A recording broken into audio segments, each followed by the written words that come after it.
Hello students, आजच्या ह्या व्हिडिओमध्ये आपण रेशो ॲनालिसिस हा आपला भाग बघणार आहोत.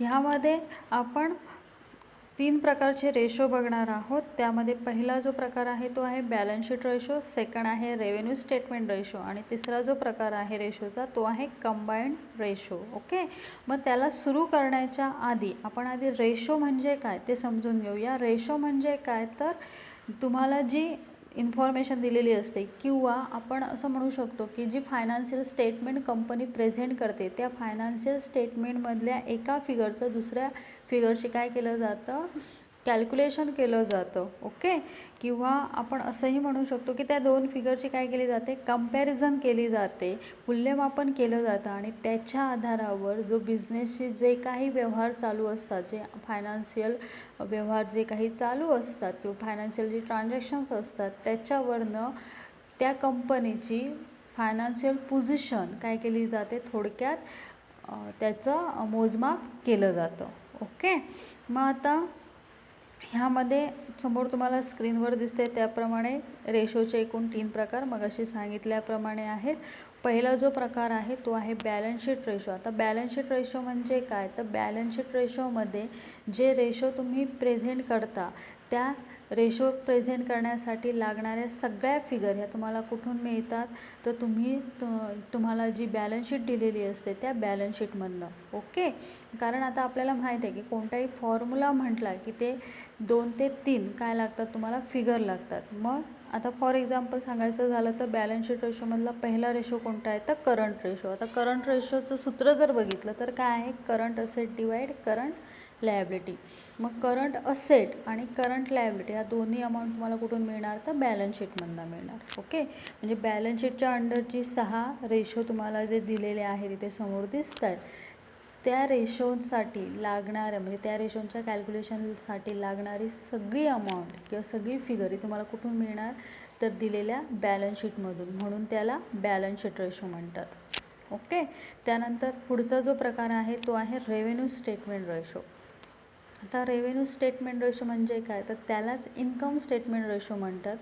जी आपण कशातून प्रेझेंट करतो किंवा कोणत्या इन्फॉर्मेशनवरनं प्रेझेंट करतो तर आपल्याला जे trading and profit and loss account दिलं जातं त्याच्या आधारावर आपण काय प्रेझेंट करत असतो, इन्कम स्टेटमेंट प्रेझेंट करत असतो. किंवा आपण असंही म्हणू शकतो की trading and profit and loss account म्हणजेच इन्कम स्टेटमेंट म्हणजेच रेव्हेन्यू स्टेटमेंट.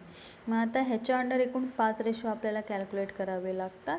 मग ह्या 5 रेशोंच्या कॅल्क्युलेशनसाठी लागणारी जी अमाऊंट आहे तीसुद्धा आपल्याला कुठून मिळते तर आपल्याला जी इन्कम स्टेटमेंट किंवा trading and profit and loss account दिलेलं असतं तिथून त्या सगळ्या फिगर मिळत असतात. म्हणून ह्या रेशोंना काय म्हटलं जातं, रेव्हेन्यू स्टेटमेंट रेशो.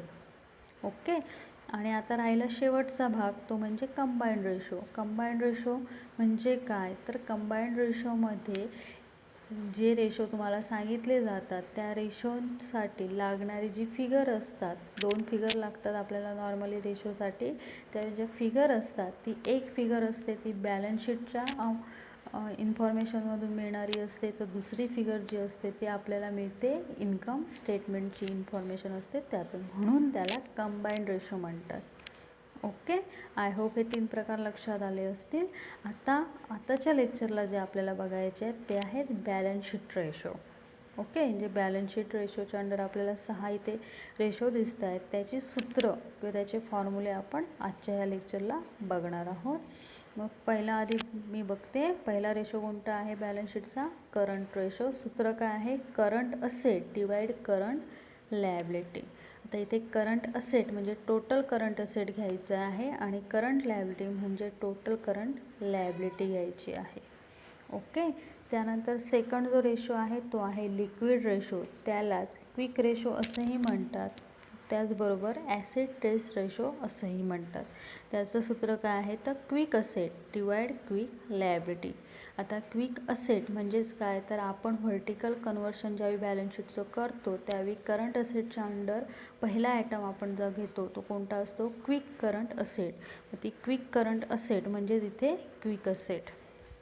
सेम त्याचप्रमाणे क्विक लायबिलिटी म्हणजेच क्विक करंट लायबिलिटीची अमाऊंट. ओके. त्यानंतर आता तिसरा रेशो बघणार आहोत. तिसरा रेशो कोणता आहे? प्रोप्रायटर्स रेशो किंवा त्याला प्रोप्रायटरी रेशो असंही म्हणतात. त्याचं सूत्र काय आहे? तर proprietor fund divide total asset into 100. Okay. मग आता प्रोप्रायटर फंड म्हणजे काय? तर प्रोप्रायटर फंडचं म्हणजेच आपले शेअर होल्डर फंड. आणि शेअर होल्डर फंड आपल्याला कुठून मिळतो? तर आपला बॅलन्स शीटचा जो पहिला भाग आहे सोर्सेस ऑफ फंड, त्याच्या अंडर येणारा पहिला आयटम शेअर होल्डर फंड. आणि त्यामध्ये 3 भाग येतात. पहिला भाग शेअर कॅपिटल, त्यामध्ये ॲड करतो रिझर्व अँड सरप्लस आणि लेस करतो फिक्टिशियस असेट. आणि हे कॅल्क्युलेशन करून आपल्याला काय मिळत असतं? टोटल शेअर होल्डर फंड म्हणजेच आपला कोणता?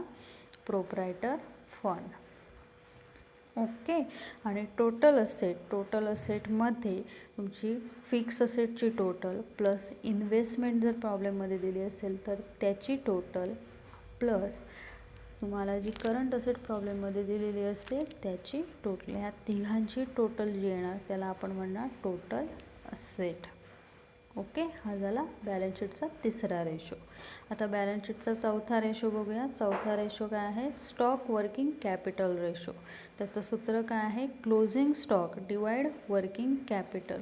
आपल्याला माहीत आहे की बॅलन्स शीटला जे बॅलन्सेस असतात ते सगळे क्लोजिंग बॅलन्सेस असतात त्या ॲटमचे. ओके. मग बॅलन्स शीटला जो स्टॉक असणार तो तुमचा काय असणार आहे? क्लोजिंग स्टॉक असणार आहे.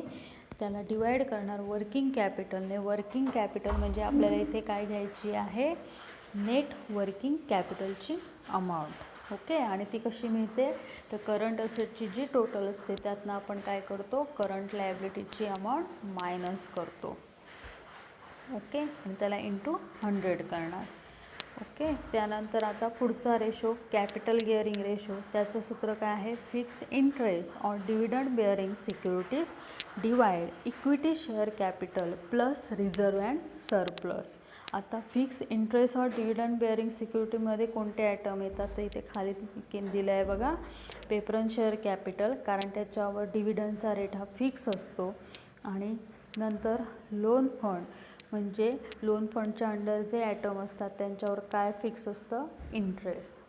ओके. हे झालं fix interest or dividend bearing सिक्युरिटीचे ॲटम. आता त्याला आपण डिवाइड कशाने करणार? तर equity share capital plus reserve and surplus. Okay. त्यानंतर नेक्स्ट पुढचा जो रेशो आहे तो कोणता आहे? डेप्ट इक्विटी रेशो. डेप्ट इक्विटी रेशोचं सूत्र काय आहे? लॉंग टर्म डेप्ट म्हणजेच लोन फंडचे ॲटम आणि डिवाइड प्रोप्रायटर्स इक्विटी म्हणजे त्याच्यामध्ये कोणतं येणार? तर प्रोप्रायटर्स फंड म्हणजेच total share holder fund. Okay. हे झाले आपले बॅलन्स शीटचे 6 रेशो. नेक्स्ट व्हिडिओमध्ये आपण बॅलन्स शीटचे जे रेशो आता आपण 6 बघितले त्यांचं ॲक्च्युअलमध्ये कॅल्क्युलेशन कसं करायचं ते बघणार आहोत. ओके. चालेल मग.